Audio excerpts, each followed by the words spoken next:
And then another investment you need to do is invest in your time. What?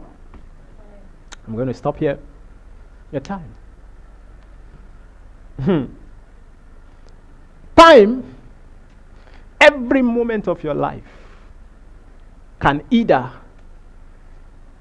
is either wasted or invested.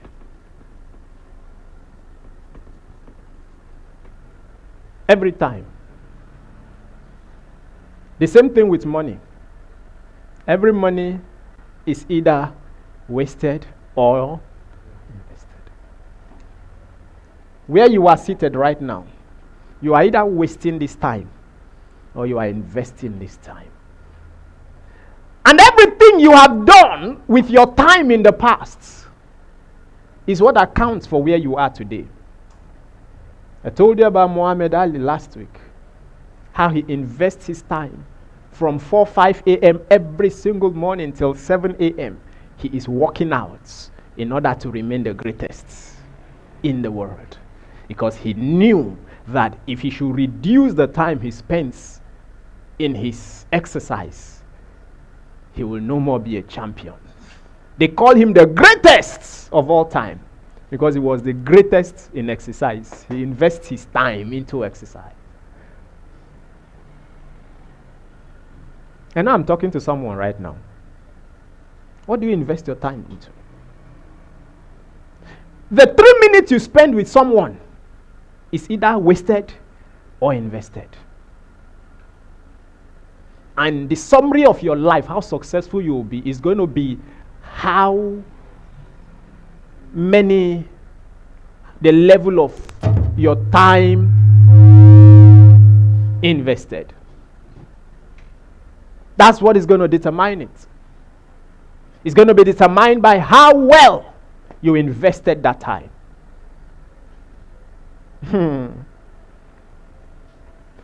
You see, when you prepare for your future properly, you will learn the art of investing time properly. I said I'm rounding up with this, and I've spoken already at length. Do you know one of the things that made David such a great guy? I'll tell you the secret of David. He was investing his time properly. Now,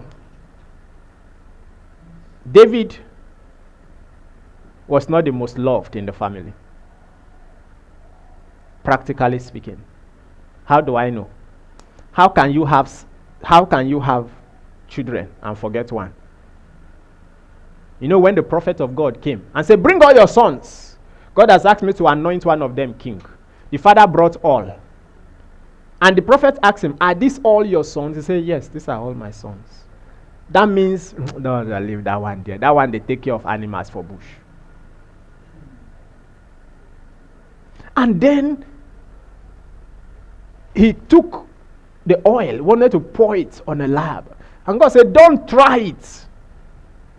He went to the next one. He said, surely the Lord's anointed is before me. And Jesse was like, yeah, that's my son. Anoint him king. And he kept going. And God said, none of them is qualified. And he said, but Lord, you said a son of Jesse. And these are the sons of Jesse.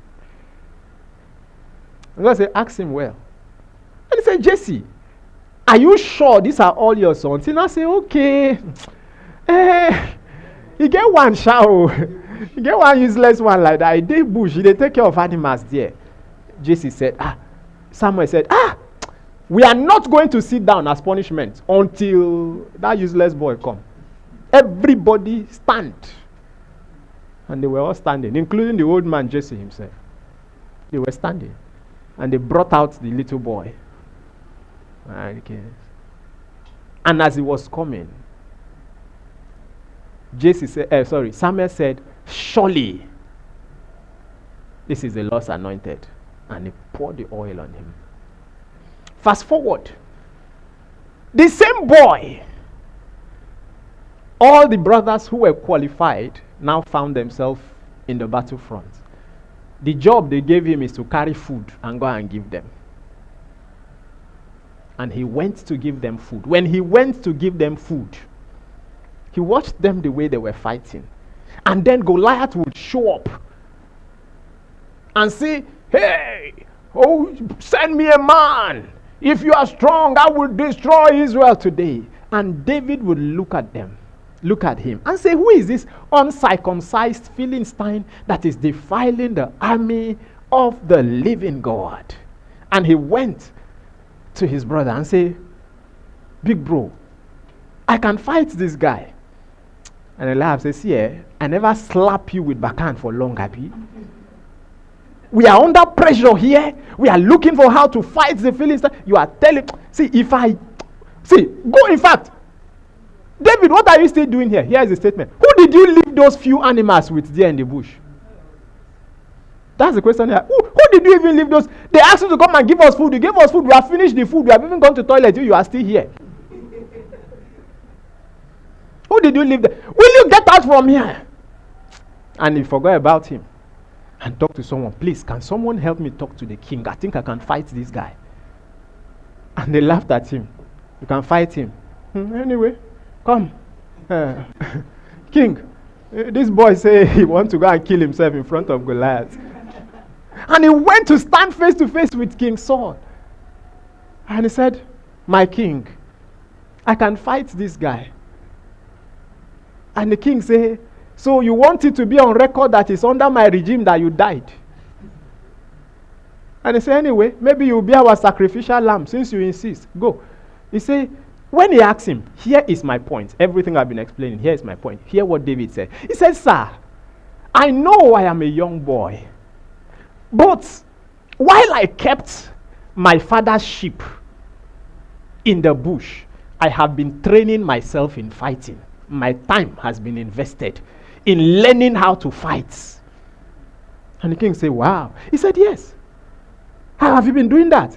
He said, once in a while, lions and bears used to come to pick the animals. I use them for practicals. He said, I will fight them. Did they send him to the bush to go and learn? They sent him to take care of animals, but he invested his time into learning a skill that would make him king. You might be doing a job that is not your life ambition, but while there, you can be growing and investing time into your future. Learning a skill that you know will help you. David was going to be a fighter, but nobody was giving him the opportunity to fight. Now, it was the investment of his time into learning to fight that he used to kill Goliath. They never knew. Nobody knew that David was learning fighting skills. Did you see at any point in time that David came out and was fighting, as training like his brothers? No. Everything was in the desert. It was in the wilderness. He was a man built in the bush. A lonely man. No faces. He grew alone. It was supposed to be a disadvantage, but he invested the time as an advantage. You know what made Paul one of the greatest disciples? It was the prison they put him. What gave him the opportunity to write half of the New Testament was the prison.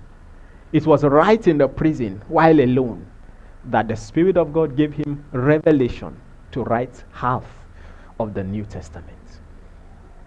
14 years, he said he spent it in just learning. So, time invested is what brings results. What are you doing with your time? I don't have a job now. I have so much time in my hand. Invest it. Come on, are you hearing me? Invest it. You don't have money and you sleep for 8 hours? The richest man in the world sleeps for 3 hours. The poorest man in the world sleeps for 9 hours. What are you investing your time doing, my friend? Huh? That is what will determine your greatest. Remember, I'm talking about successive success. So when you invest your time, you are creating a system. It is the system David created by that time. I hope you know That is what made him king. After he killed Goliath, they even gave him Saul's spear, or use it and fight. He said, "No, that is not how I was trained. I was not trained like that. I was trained in a different way. I was trained differently." My friends, invest your time. You can succeed. And I know you will succeed. I said you will succeed in the name of Jesus. Go through all this again. Go through everything you've learned. Invest your time properly. You see that thing you've written in that paper is achievable. If you can follow this. See, right now, this is not the time for friends. I need you to understand. When you don't have money, you don't look for friends to chill with. There is no chilling. When you've not achieved greatness, you don't go into all that. No. You invest. You invest into your life. Invest into your future. That's what you do. Invest. It's not the time for moving around. Read books. Sit down. Pray. Study. Read. And prepare for destiny. That is what you should be doing. That is what you should spend your time doing. And I believe strongly that the Spirit of God will help you. And the angels of God will be with you. In the name of Jesus.